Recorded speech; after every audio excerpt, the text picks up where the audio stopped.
各位來賓，Ladies and gentlemen，歡迎各位參加2025年度香港董事學會董事家長簡介會。Welcome to the Hong Kong IOD Awards for Director Excellence Briefing Session 2025. We are delighted to have you with us today, whether you are joining us in person or online. 今日簡介會將會喺現場同埋線上進行，會用英語同埋廣東話講解。如果有任何問題咧，請留待問答環節發問。如果你喺 Zoom 收睇咧，可以喺 Zoom 嘅聊天功能發送信息。The briefing session will be conducted here at the venue and online in both English and Cantonese. If you have any questions, please hold them until the Q&A session at the end of the presentation. If you are watching on Zoom, please send your questions via the Zoom chat box, and we will address them during the Q&A session. Thank you for your attention, and let's begin. First of all, Dr. Christopher To, Chairman of Hong Kong IOD, would like to deliver a welcome address. 有請香港董事學會主席陶榮博士致歡迎詞。Dr. To, please. 你哋好啊，咁多位，咁我會用英文講啦，如果你唔介意。Ladies and gentlemen, good afternoon. Okay, and a warm welcome to the Hong Kong IOD Awards for Director Excellence Briefing Session 2025. As Chairman of the Hong Kong Institute of Directors, I'm honored to address you today. Gathering here, we must reflect on the pivotal role we play as directors. We are the stewards of corporate governance, the crafters of strategy, and the vanguards of leadership excellence. Our actions not only shape the trajectory of our organizations, but also influence the communities that we are part of. The Hong Kong Institute of Directors, as the premier body representing directors, is dedicated to promoting excellence in corporate governance and director professionalism. Established in 1997, we have been at the forefront of empowering directors, fostering a vibrant business ecology. In the city, our members benefit from networking, sharing insights, and community leaders and peer inspirations, as well as from our educational and training programs. We have been hosting the Director of the Year Award since 2001 to honor outstanding boards, directors, promote best practices in corporate governance. Directors are tasked with delivering value for all stakeholders. They must demonstrate the wisdom to navigate complex trade-offs and the courage to make tough decisions that may not always be popular, but are in the best long-term interest of organization and its stakeholders. Last year, we launched the Climate Governance Award to recognize outstanding achievement by boards and directors in climate governance and to advocate climate action by directors. Our theme this year is redefining the leadership of the new era,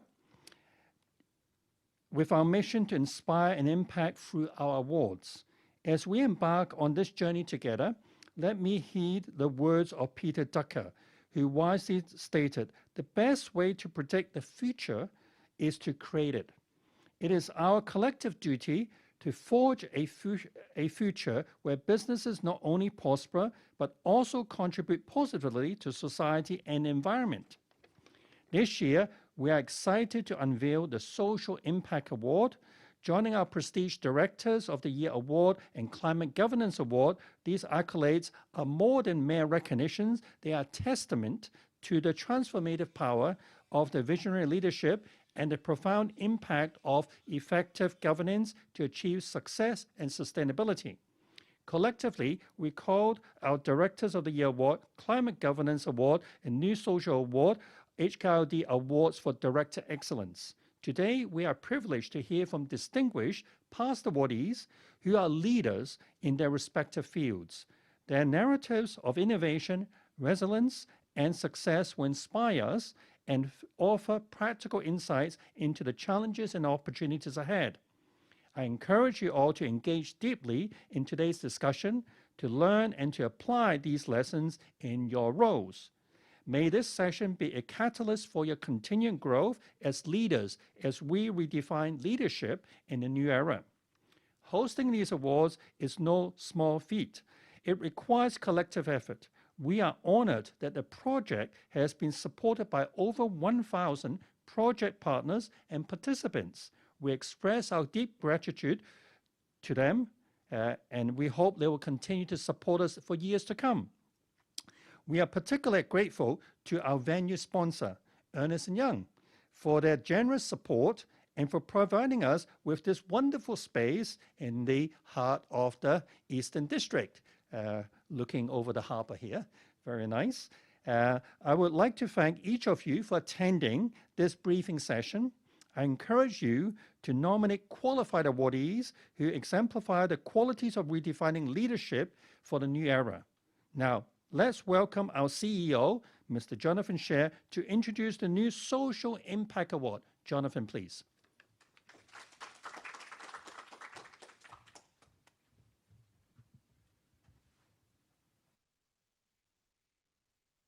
Thank you, Christopher. I'm Jonathan Shay, the Chief Executive Officer of Hong Kong IOD, and welcome you all to the briefing session. Now I'm honored to have the opportunity to introduce to you the Hong Kong IOD Award for Director Excellence 2025. Okay, the awards actually consist of 3 award categories, and they have similar project objectives. The long-going Directors of the Year Award has been around since 2001, and this award is to recognize outstanding performance of directors and as well as advocate good performance in corporate governance and director professionalism. The second award category is the Climate Governance Award introduced last year. It is also intended for recognizing and inspiring outstanding board governance in climate governance, as well as advocating climate action by boards. And the Social Impact Award introduced this year is introduced to recognize and inspire outstanding performance in board governance leading to social sustainability. It is also used for advocating outstanding performance in board governance for social sustainability. Our awards are really honored to have good words, good comments from the leaders in Hong Kong, including the Honorary Paul Chan, Financial Secretary, and also the Honorary Christopher Hui, the Secretary for FSTB. Also, Mr. Tim Lui, the former chairman of Securities and Future Commissions.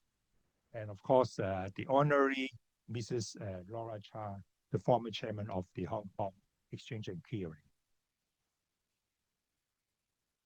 Since the Climate Governance Award is a new one, we want to draw your attention to some of the famous quotes. The one from the Mr. Antonio Guterres, the UN Secretary General, is a very striking one. He said climate crisis is now in a code red status, and we need to take urgent action in order to counteract the risk. And also, many leaders, including one from World Economic Forum, also mentioned the importance of board involvement and responsibility in climate governance.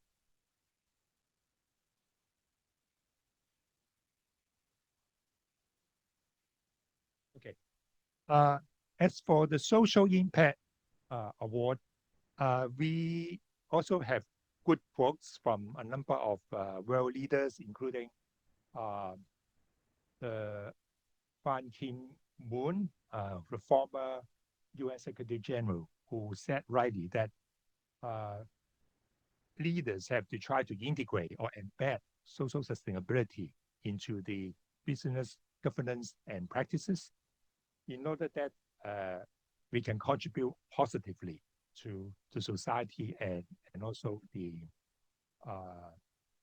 environment. So that's why we introduced this Social Impact Award this year to complete the whole picture. Director of the Year Award,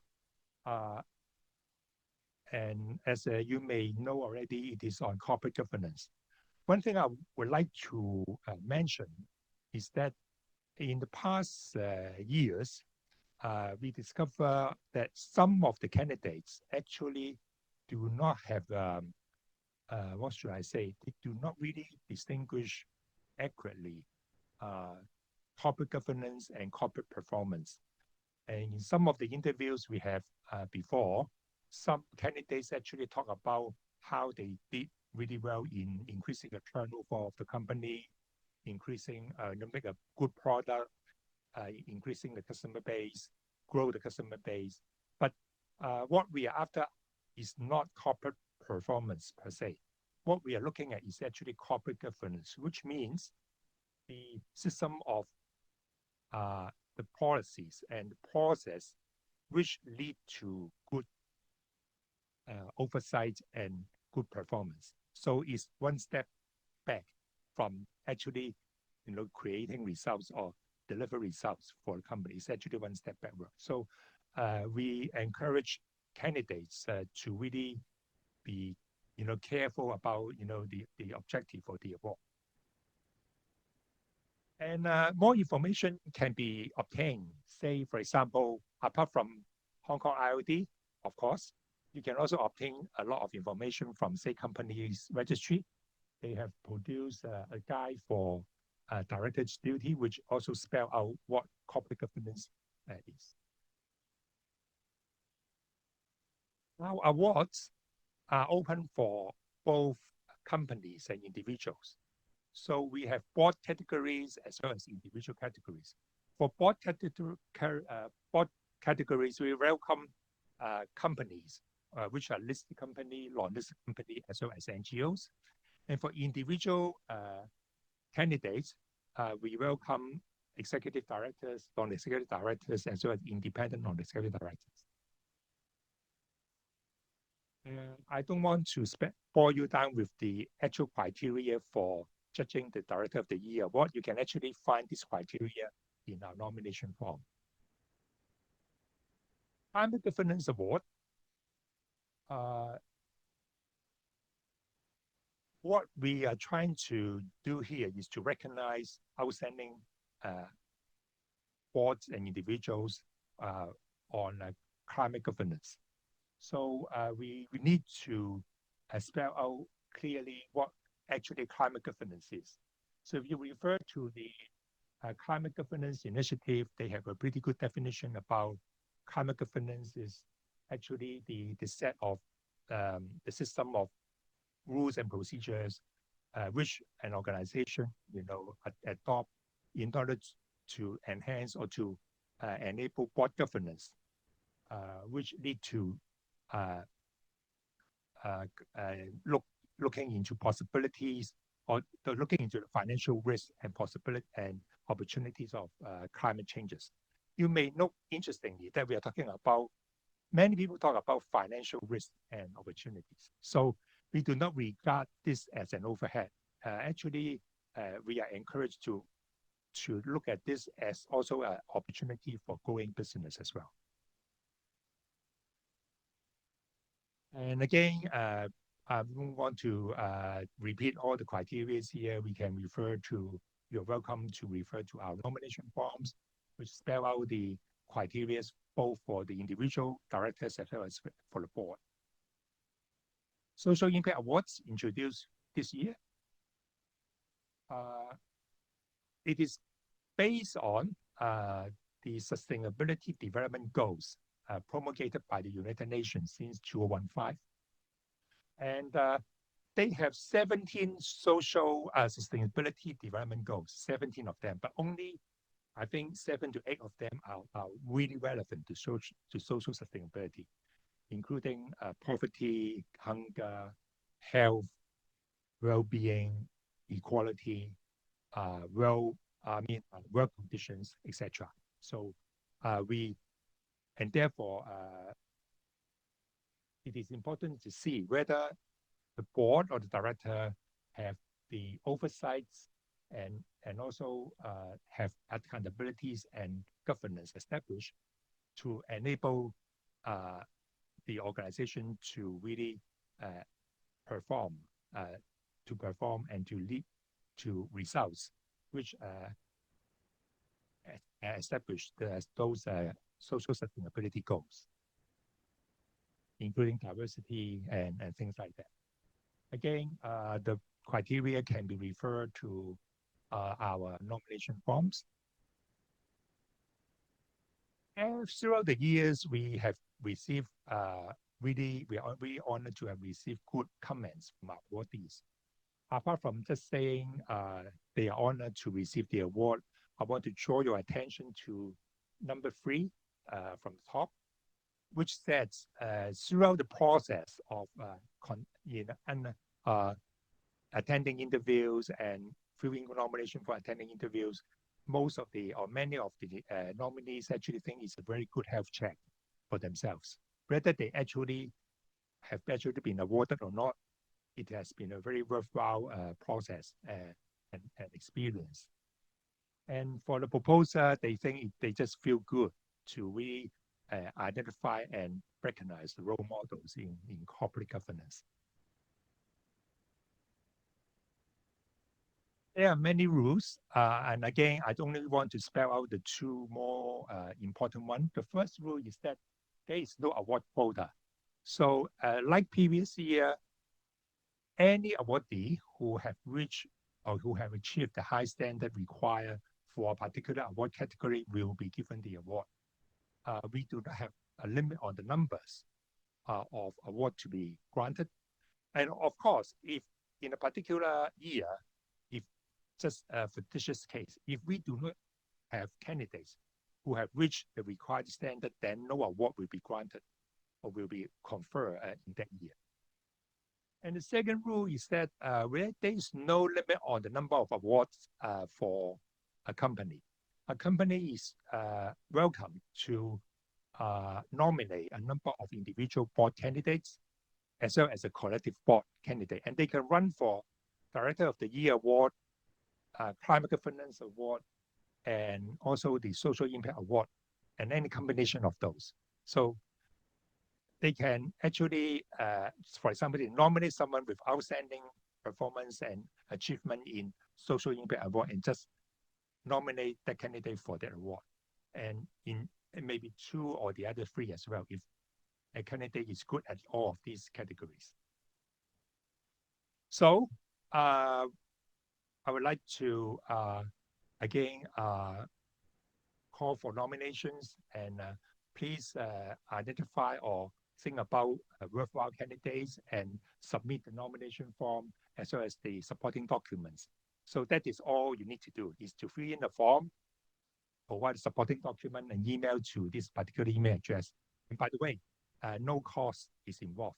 You don't have to pay to enter this award. So. And the award will close on the 31st of July. So there's still about 2 months to go. And then there will be interviews happening in August and September, depending on the number of awardees, number of nominees. So we may need more or less time for the interviews. And then we will have internal evaluation and discussion and the assessment in October. And from end November to end October, we will, of course, wrap up the list of nominee awardees.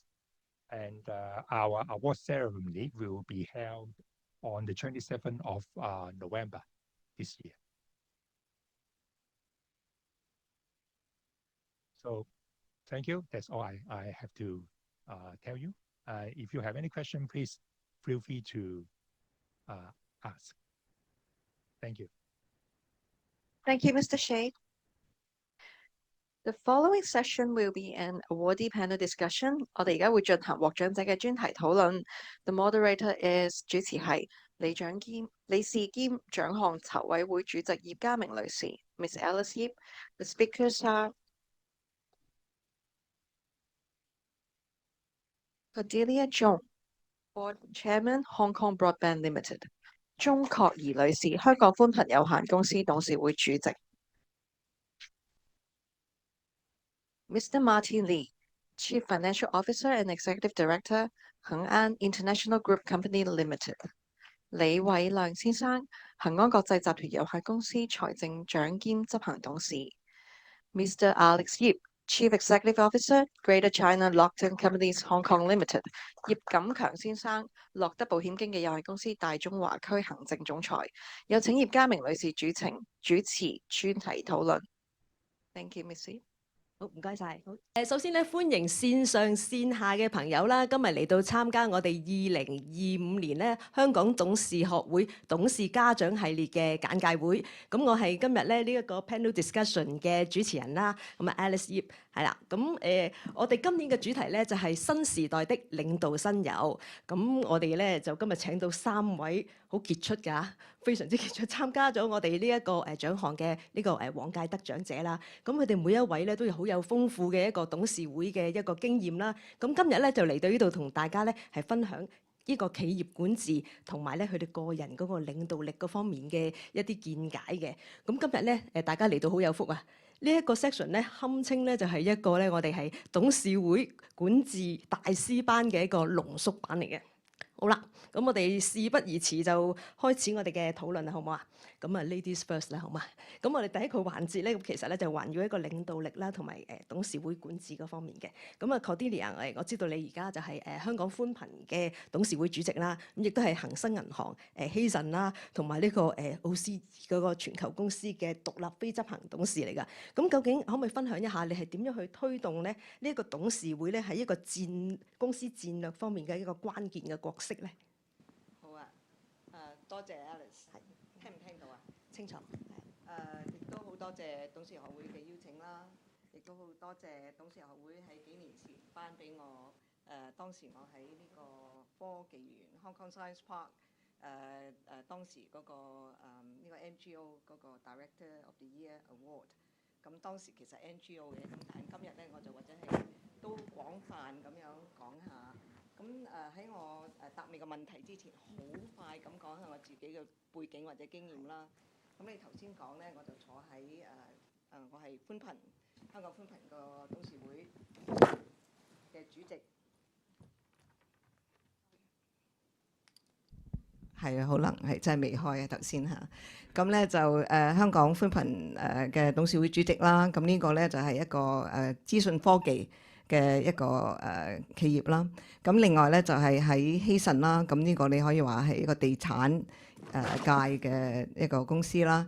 咁然後即係恒生咧就係當然金融界啦。咁然後咧我另外嗰間咧頭先你可能講得唔係太清楚咧，即係因為佢個中文名係比較少人講嘅。咁英文名就 Arup 啦。咁 Arup 咧就係做即係 engineering consulting。咁我喺個 group board 喺英國嘅即係總部嗰度做。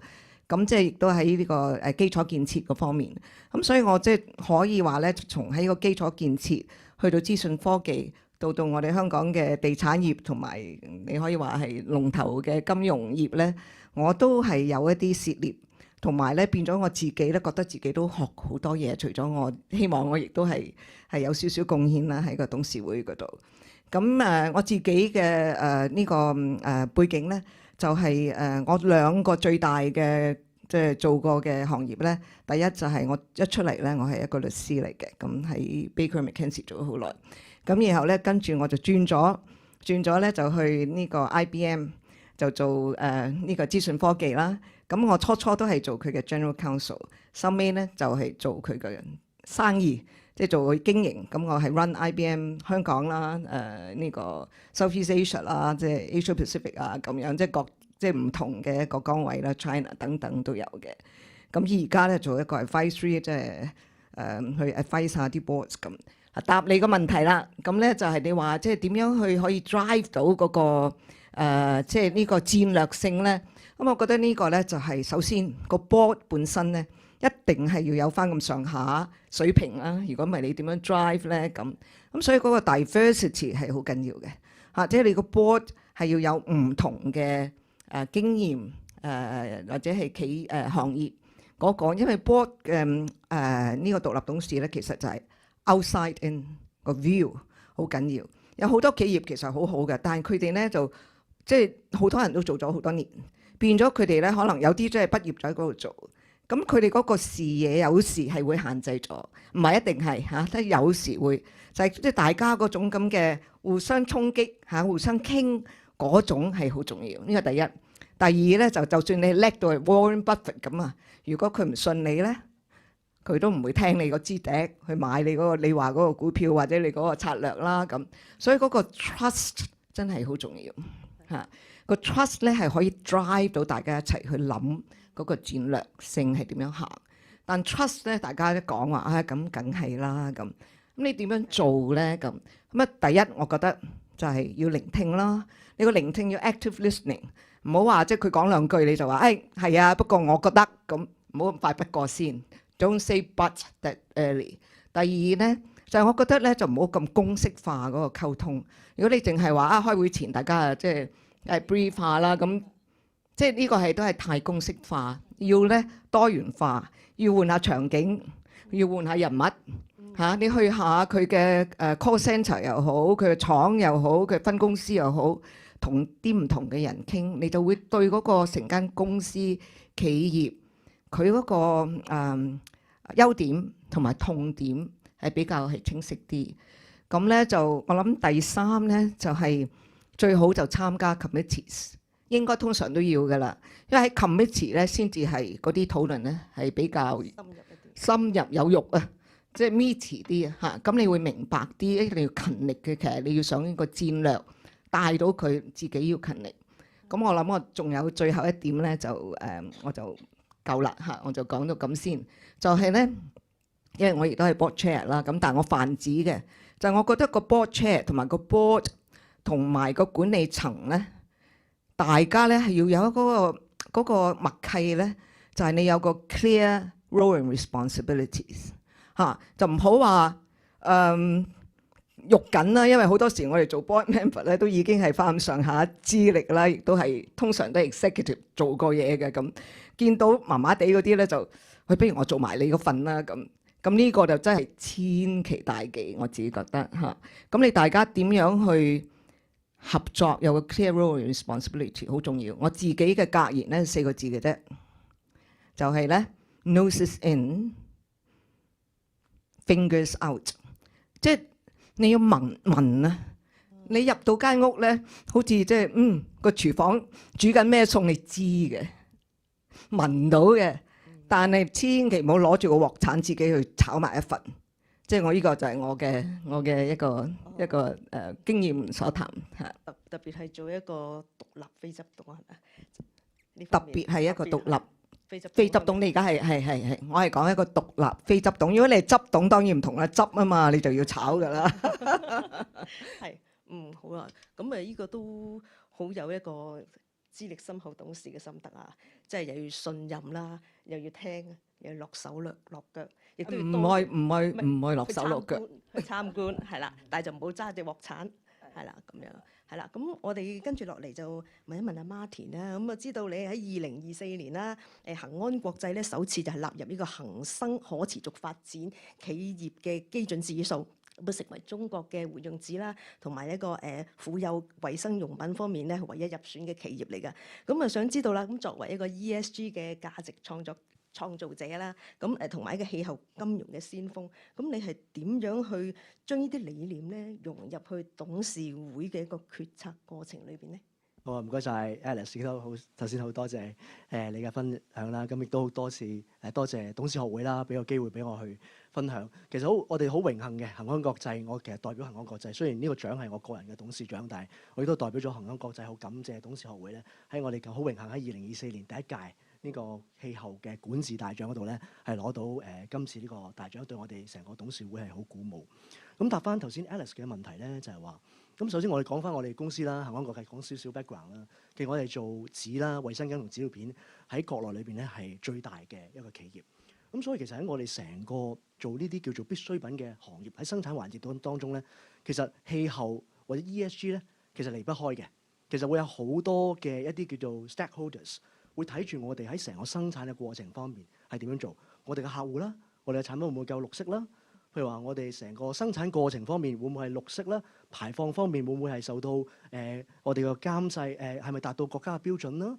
咁譬如我哋公司嘅投資者我哋喺嗰個譬如 ESG 嘅一啲嘅評分啊，我哋披露係夠唔夠啦？所以其實喺我哋嘅 day to day 嘅 operation 或者我哋董事會嘅決策方面咧，我哋都無可避免一定會係牽涉到氣候管治 ESG 相關嘅話題。咁但係咧，其實我諗有一個好重點，我諗喺呢度我想同大家叫少少分享下啦，就係話我自己嘅一個少少經驗咧，就係話，因為我哋係太過習慣啊，或者喺我哋日常個運作方面咧，已經係有呢啲 ESG 嘅討論。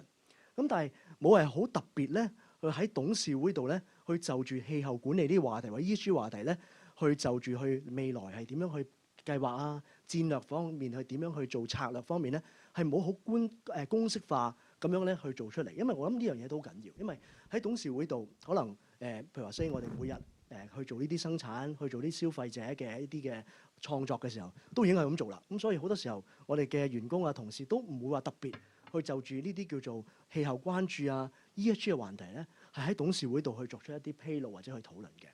咁所以我覺得喺成個，尤其是我諗今次呢個獎項嘅時候，我會去 revisit 翻，好似頭先我記得CEO 嘅介紹嘅就話，我哋去 revisit 翻成個氣候，我哋喺個過程嗰度做啲乜嘢咧？就係話喺過去呢幾年，我諗恒安國際雖然話每日都係做緊呢樣嘢，但我哋做咗啲乜嘢係同以往係唔同咧？就係話我哋係成立咗首先第一樣一個機制，我覺得個機制好緊要，就係話我哋本身我哋唔同 department，譬如話生產部門啊、產品部門已經咁樣做啦，但你冇嗰個機制咧，就好難去規範翻或者去監察翻我哋究竟喺氣候管治或者喺個 ESG 方面嘅進度，或者係點樣，或者係我哋嗰啲嘅消費者或者我哋嗰啲持份者對我哋嘅反饋，我哋有冇去 address 咧？呢啲嘢我哋冇得好一個好 systematic 嘅一個架構去做。咁所以我哋過去幾年咧，我哋恒安國際嘅董事會亦都我自己好榮幸啦，亦都可以做到係 ESG 嘅一個領導者啦，喺恒安國際裏面啦，去 drive 呢件事咧，就係話我去 set up 一個成個管治嘅架構，由一開始嘅每個 department 負責唔同嘅 ESG 範疇，產品嘅就係產品部啦、生產部啦，然後會有一個叫 ESG 嘅小組或者氣候管理嘅小組。咁我係作為一個組長，去點樣睇住唔同嘅 department 去做唔同嘅應對翻氣候管理嘅事情，然後再升級去到一個叫做 ESG 委員會，去正正地係有董事會嘅授權，我哋嘅 CEO 係呢個 ESG 委員會嘅主席，亦都我係作為副主席，去點樣去定期，去每年最少4次，其實最多我諗都有6至8次，我哋點樣喺個 ESG 委員會度去就住氣候管理嘅 topic， 每一個 department 點樣做法，做啲乜嘢？我哋嘅持份者對我哋呢啲嘅產品啊、生產過程有啲咩意見？我哋點樣 address 佢哋？然後我哋去制定埋嗰個策略。咁另外我哋究竟就想喺去年咧，我甚至咧係升華到咧，我哋做咗一個叫做簡字，叫做 growth 啊，即係好成長嗰啲字啊。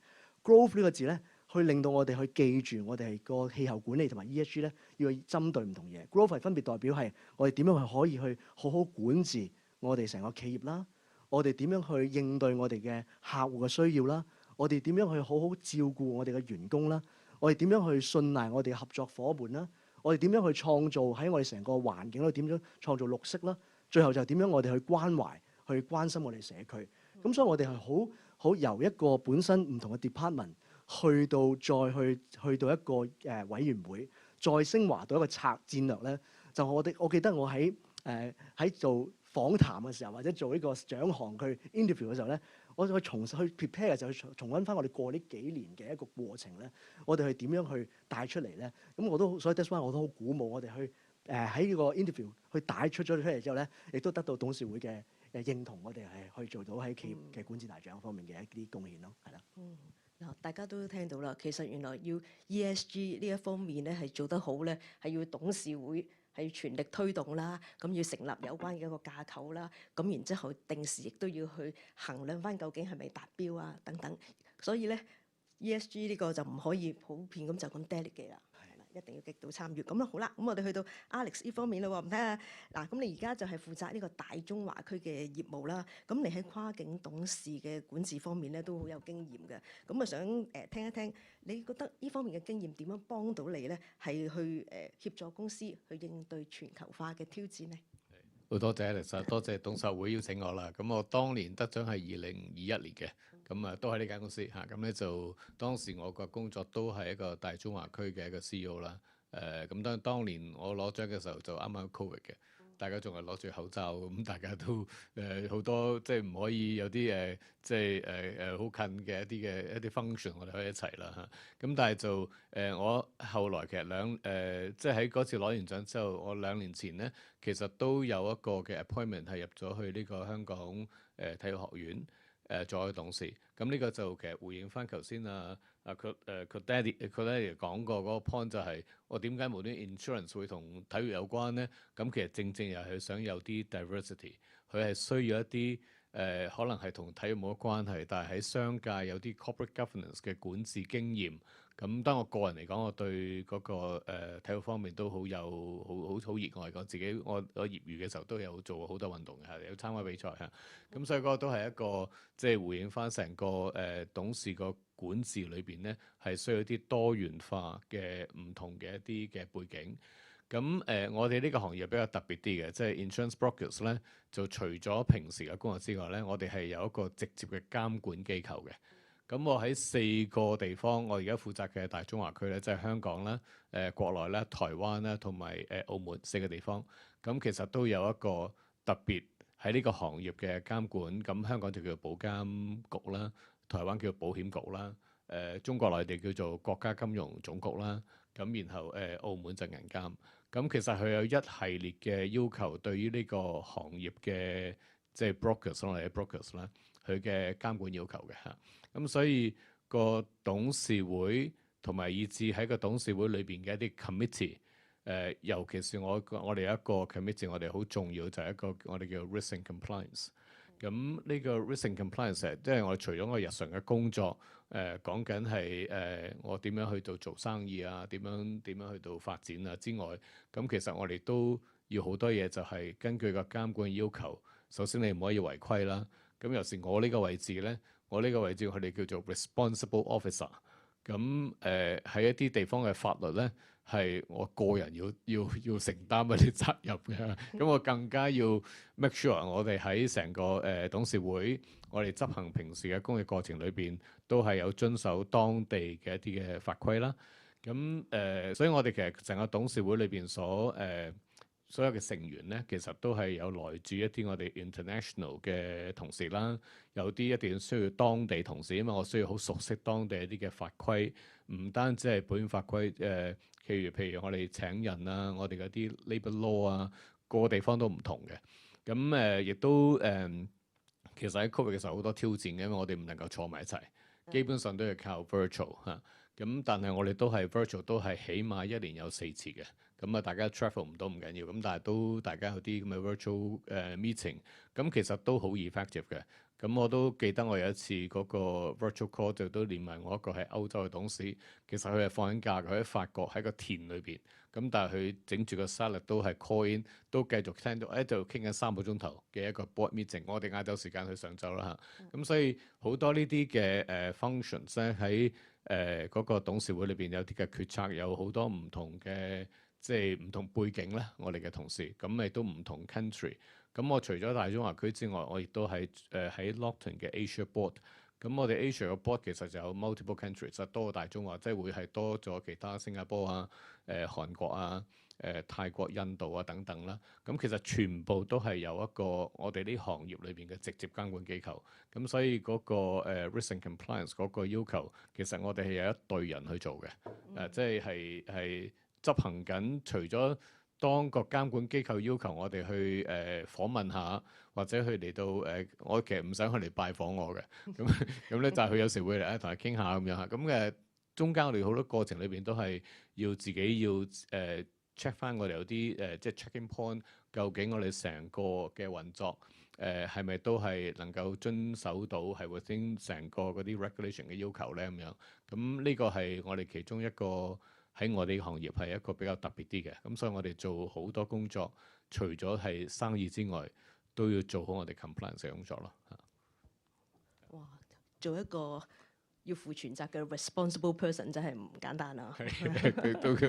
都要即係所以要同埋有 multiple jurisdictions， 咁所以你都要有一個好你 trust 嘅隊伍咯，因為你唔 trust 咧。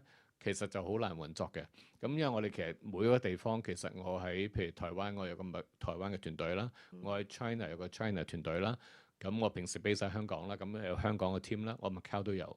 咁所以其實都好多時我 day to day 好多嘢咧，或者佢個 day to day 嘅 board 咧，我哋都有一個好好嘅 empowerment 俾佢。佢要去執行一啲嘢，咁而係需要到考慮就係佢當地嘅法規要求係有好多唔同嘅，所以有時我用一個香港把尺去度一個譬如台灣嘅一個做法咧，係可能唔得嘅，係要用翻台灣嘅做法。要考慮翻唔同嘅時點、唔同嘅文化嚇，先可以做成咗一整件事啦。好啦，咁我哋而家就去到一個比較個人經驗方面啦。咁今次我問 Martin 先，好嗎？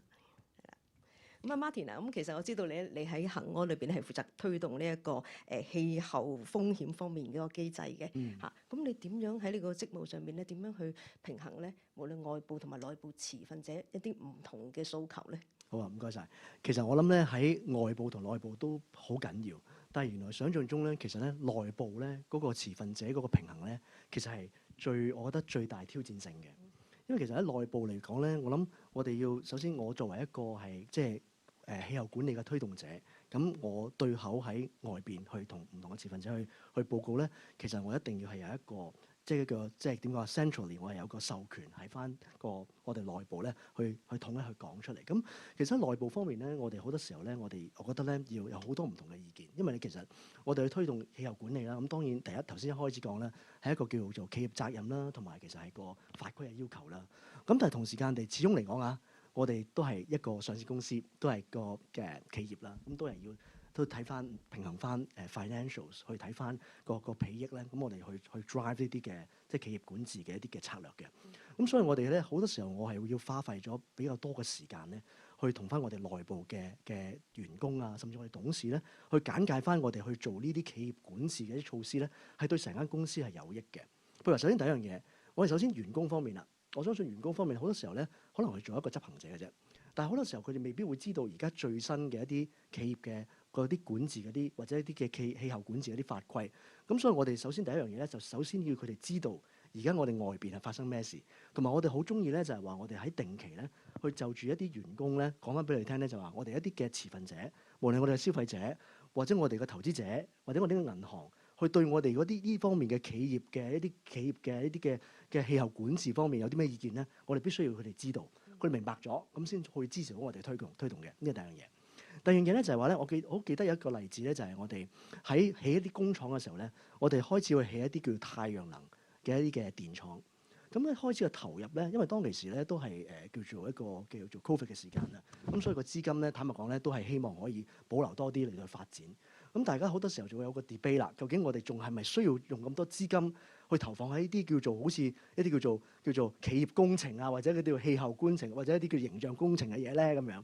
咁我哋去嘅時候就可能我哋要多啲去用一啲嘅研究嘅數據，或者結合而家好多時候講 AI 係嘛，我哋去做一啲嘅數據出嚟，或者啲案例嘅例子咧，去表達俾我哋嘅董事睇到咧，其實我哋去做呢啲嘅光伏嘅或者啲嘅太陽能發電咧，其實係會對我哋有 return 嘅。咁所以 at the end of the day，大家都會睇到啊。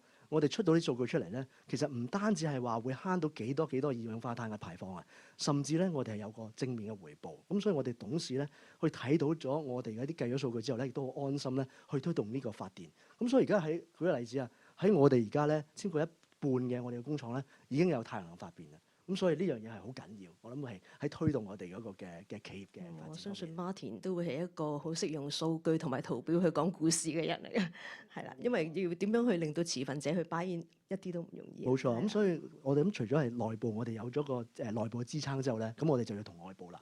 咁所以我覺得好快咁講就，我諗我外部方面我哋點樣咧就話，我哋外部方面我哋要好積極咁同佢溝通啦。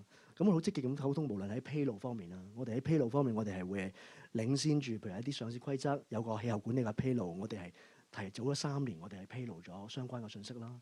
咁我哋其實會積極咁參與好多我哋嘅一啲嘅評級嘅數據。咁務求咧，希望尤其參與咗今次呢個董事學會嘅選舉啦。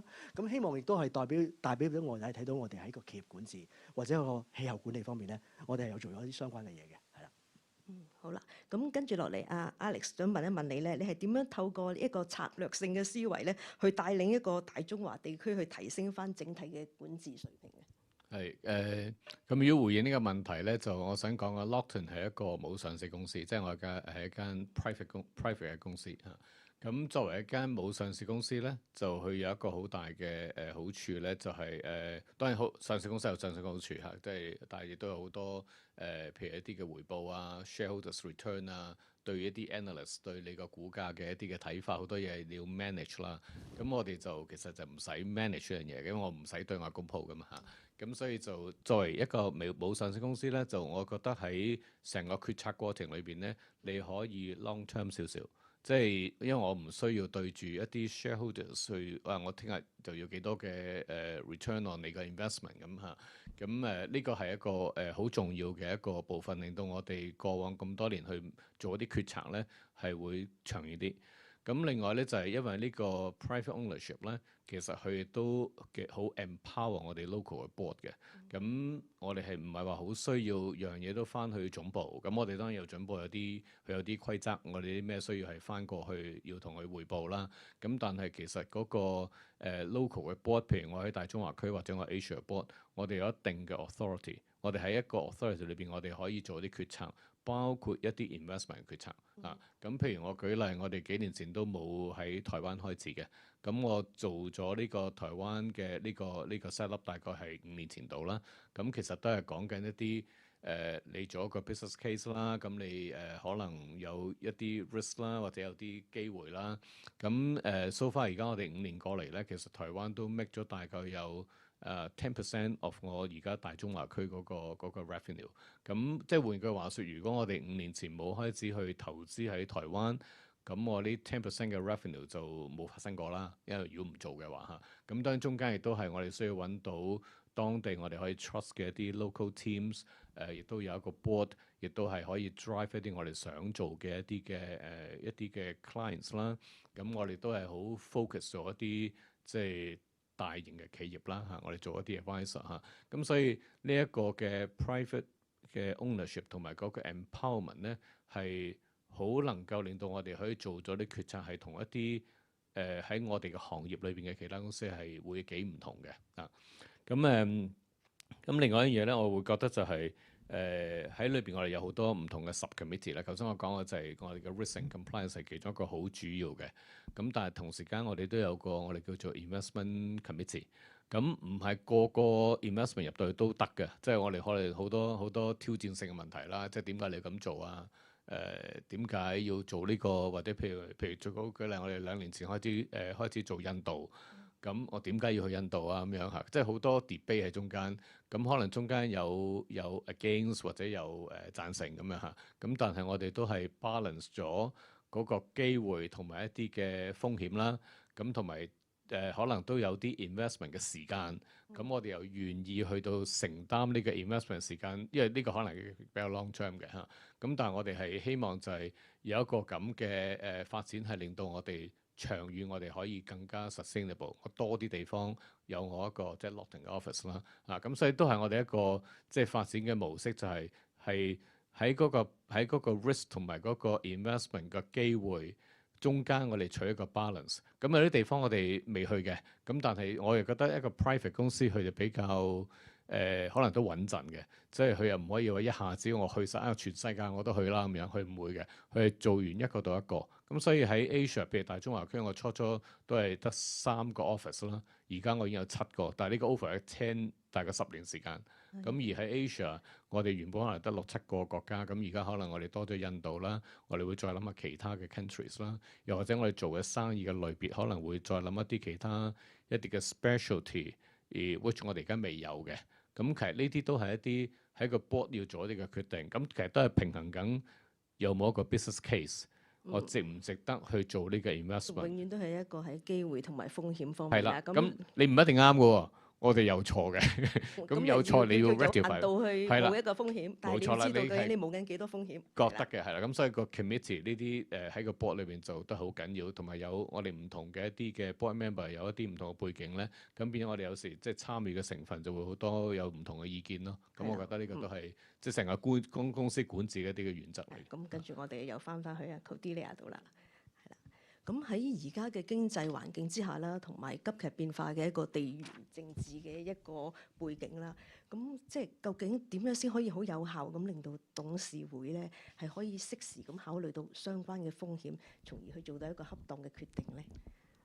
多謝你 Alex。其實頭先 Alex 同Martin 都有講過下嘅。咁我諗即係最緊要咧就係其實做生意點會冇風險啊？盤古初開都係要諗噶啦。不過你可以話而家即係咩蜂擁雲起嘅時代嚇，都同埋即係啲不定性係可能比起以前更加犀利咧。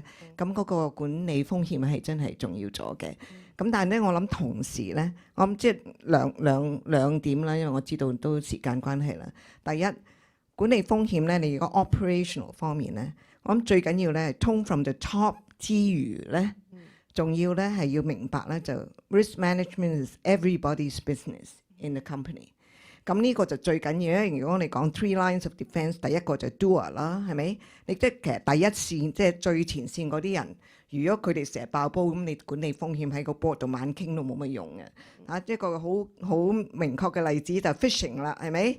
一個中意喺度即係求其都開嘅 link 又開，乜都開嘅，咁你成間公司就真係成日 crisis management 啦，變咗即係呢個即係 everybody's business 好緊要。咁但跟住咧就中間嗰個 reviewer set 個 standard 都好緊要，即係成個 culture， 即係呢個就個 culture。咁呢個個 board 要 drive， 但係一定要 drive 到去 at 最前線嗰個 level。咁我即係第二個你講係即係呢個點樣去管理風險咧？喺而家咁嘅即係情況之下啦嚇，即係咁大不定性，我諗個 board 一定要 drive 一樣嘢咧，就係風險同危機呢兩樣嘢其實一齊嘅，就係即係有危必有機。即係我哋中國人其實喺呢一方面真係非常之即係有嗰個咁樣嘅深厚嘅諗法，成日都要諗咧，就係喺風險裏邊點樣去 drive 到個opportunity 出嚟。好簡單 ，cyber security。如果你公司做得好，呢個係風險啦，係咪？你可以有機會啦，就 offer 你自己個 cyber security 嗰樣嘢去俾你啲 clients。即係我諗可能好多即係你哋嘅 Vice Consulting Firms 都有嘅。咁譬如我香港寬頻係其中一個即係 critical infrastructure， 而家新嘅 law 會出嚟啦咁有啲 critical infrastructure 嘅 segment 有8個 segment，industry segment 就一定要做嘅。咁即係我哋緊張，即係政府緊張啲啦。即係我哋應該係做得好啲 team 啦。一做得好啲 team，你有機會就可以賣俾你啲客。咁所以呢一樣嘢就係即係永遠就係嗰個風險管理，即係希望。即係有好處，即係有壞處啦，即係有風險，但亦都可以變咗做係一個 business 多謝晒。咁Cordelia，我最後都想問一問嗱，咁而家雖然話時間有限啦，但係都希望咧，即係我哋每位星級講者今日可以用最後呢1分鐘時間啦，講一講你點樣睇未來個趨勢，同埋都分享下啦。因為相信在座咧都會有一啲個人或者董事會咧係想有興趣參加我哋嘅董事家長系列嘅，咁就想睇下嗰個獲獎嘅經驗，咁對你係咪有啲咩執行職務方面有冇咩特別嘅幫助？我覺得非常好嘅，因為即係參加呢個咁樣董事學會呢個咁樣非常之好嘅一個計劃咧。首先就係知道我係獨董啦，你哋唔係啦。咁但係即係你做獨董其實都唔容易做嘅喎，係咪？你即係 outside in 突然間飛到入去咁樣，又要口噏噏咁，人哋又覺得你都聽落都有嘢嘅喎，咁樣係咪？咁所以咧，即係如果係俾公司係即係覺得係家長嘅，即係有申請嘅咁，可以俾我指導我反省一下，我自己做得啲係乜嘢係都幾好喎咁。咁但係而且因為喺董事學會個個都係得獎嘅，咁即係話個個都有啲優秀嘅面啦，咁大家可以學下互相學習，非常之好咯。咁同埋而家咧，其實因為呢個證監同埋呢個exchange，佢哋都係要求咧係嗰個 refresh 個 board 要快，係咪？9年就要踢走啦，以前做咗30年嘅都有啦，係咪？第二就係要係唔可以 single gender 啦。咁對於通常對於女士嚟講有多啲機會啦。咁即係入呢個董事學會，你參加咗之後，如果你又有興趣做獨董嘅話，咁我覺得呢個絕對係好嘅事啦。嚇。好啊，咁Martin咧？好啊好啊，咁就我頭先我分享都有講咧，就係話我諗參加呢個獎真係一個好好嘅 revisit to 我哋之前個 journey 點樣去做呢個 climate change 嘅一啲嘅部署嘅。好似頭先咁講，我哋一直嚟講都有做噶啦。咁但係過去呢幾年咧，特別咧去就個架構方面啊，去滿足消費者啊，或者係等等嘅一啲嘅措施方面，我哋係做咗一啲措施出嚟嘅。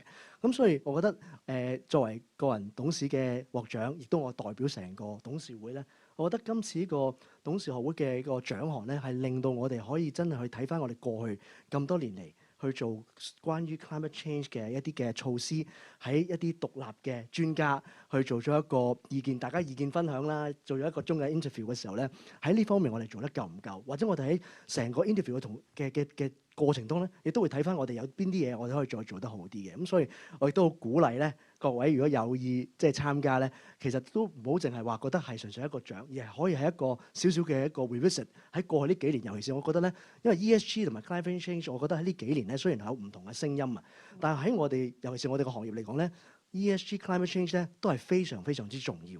我會預期咧嚟緊我哋嘅行業咧對呢方面嘅投入啊，或者係一啲無論係生產方面啊、產品方面啊、消費者教育方面咧，一定會越嚟越比以往係更加多。咁所以我相信參加呢個獎項咧，係令到我哋會更加之好叫溫故知新咯。係啦，唔該晒。Alex，好快啦，即係時間關係啦。咁我只係想補充一點，就係當年我獲獎2021年嘅時候咧，其實我都寫咗啲嘢關於我點樣做一啲 community service 嘅。即係除咗公司之外嚇，咁所以頭先我講到我哋有啲唔同嘅 subcommittee 啦，咁其實喺 Lofton 裏邊我哋都有個叫做CSR 嘅 committee 嚇，咁我哋唔係話淨係做啲 CSR 工作，而係我係 as 一個 CEO 咧，係我親自去帶領一啲同事點樣去做啦，咁包括我都係親力親為去到做一啲 CSR 嘅一啲活動。咁譬如其中一項就係我頭先講，我都中意運動，我中意跑步嘅，咁我有做一啲叫 guide runner。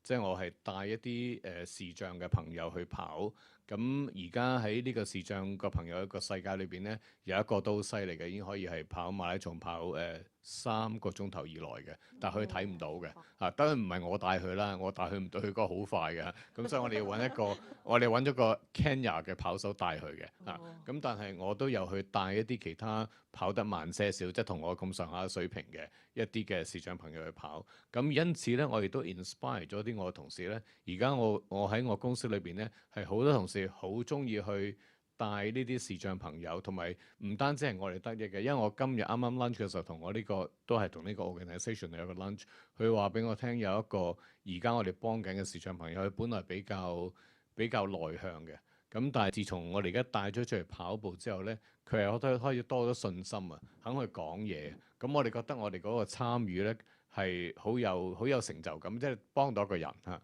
咁而佢帶佢嗰個我嘅同事咧，係之前係冇跑過嘅，佢係見到我跑，佢覺得好 interesting，佢係一個外國人嚟嘅嚇。咁而家佢由佢帶佢扶佢跑，每個禮拜二都去練習。咁佢哋將來就會喺渣馬或者街馬你會見到嘅。我哋都會着住 Lofton 嘅衫嘅。咁咧就亦都係一個 promotion 啦。但係我覺得佢要成功做到呢樣嘢咧，都係。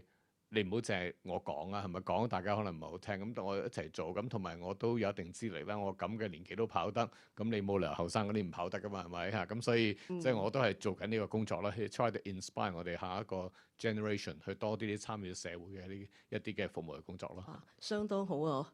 三位星級講者已經具體 cover 咗我哋嘅 corporate governance 啦，係我哋 climate governance 啦，同埋 social impact 咧3個獎項需要表彰嘅一啲公司同埋個人嘅特質啦。咁啊，今日我哋再次報以熱烈嘅掌聲，係啦，俾我哋今日咁傑出嘅一個 panel 同埋我哋嘅往屆得獎者。咁樣我而家將個時間咧交翻俾大會嘅主持。